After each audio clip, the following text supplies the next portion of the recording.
everyone.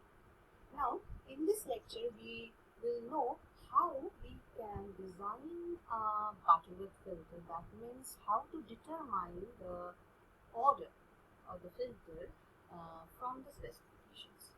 Now we have discussed in the previous few lecture that the specifications of a low pass filter actually giving you the magnitude at pass band frequency and magnitude at stop band frequency, the difference between pass band and stop band, or there may be a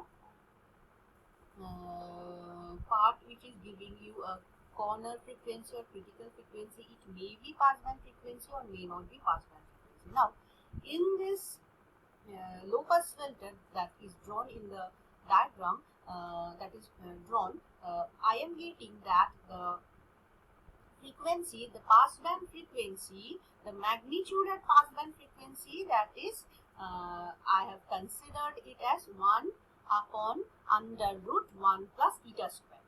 Okay, and the stop band frequency I have considered as 1 by A. As we know that for a Butterworth filter, the standard magnitude response function is given by this expression, that is H A j omega. This will be whole square. Okay, whole square, that is equal to 1 by 1 plus omega by omega c whole to the power twice of n, where n is the order of the filter. Now, what is given? The value of omega, the magnitude it could be at the value of omega is given. That is, suppose if the value of omega p, omega is omega p, that means this value. So what is the magnitude here? This magnitude is this.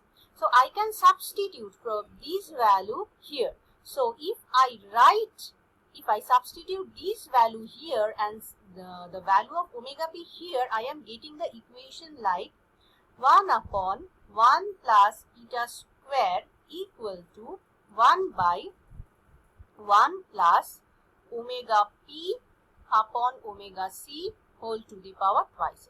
So, okay. So this is the first equation we got. So this is my first equation.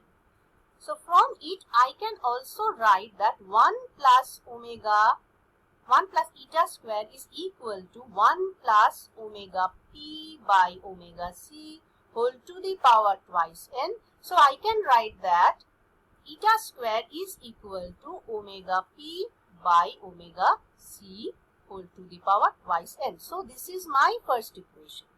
So I got my first equation of the magnitude involved in pass band and the frequency involved in pass band along with the critical frequency omega c. Okay. Next, what happens in the stop band we can consider. Similarly, for the stop band, I can write that the value of magnitude, the magnitude at omega s is this. So I can write 1 upon a square is equal to 1 by 1 plus, here the frequency is omega s upon omega c whole to the power twice n.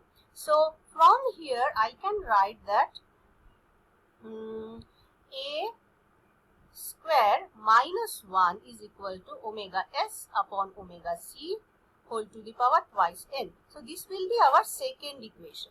Understood? So we got two equations along with pass band magnitude and frequency and stop band magnitude and frequency. And then what happens? We have to determine. So these two equations we are getting, and if I divide the equation number 2 with equation number 1, what I am getting?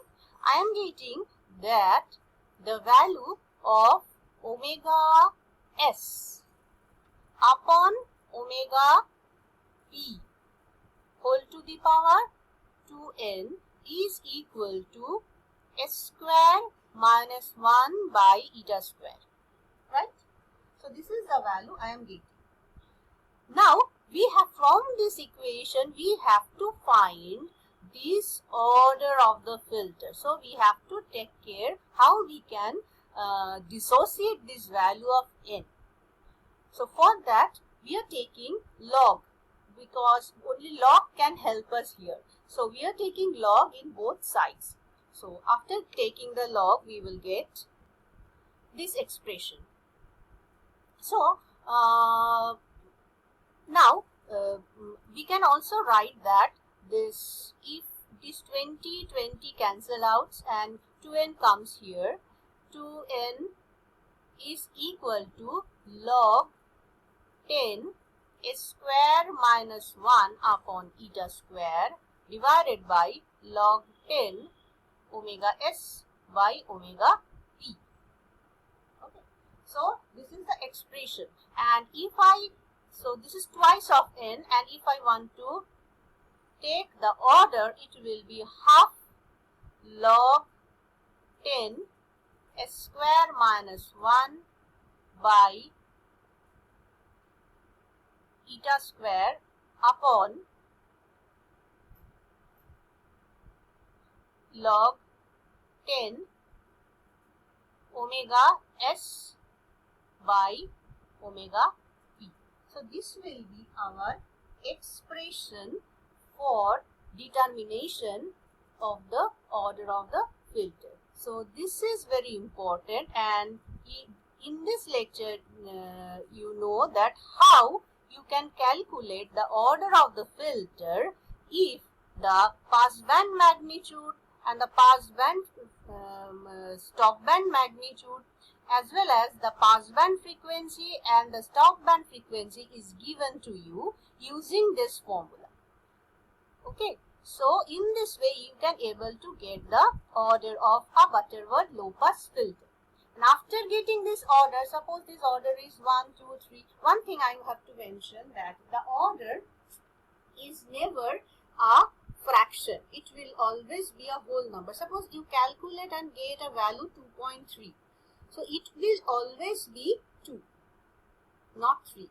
Because so we can write this order because if you increase the order when you realize the filter, it will obviously incur the cost that we have discussed earlier. So it is, we have to maintain the specification, the bandwidth to design the filter, but we have to maintain the order and we have to make it as lower as possible so that we can save our money. Okay, so this is the way how we can able to get the order of the filter. Thank you.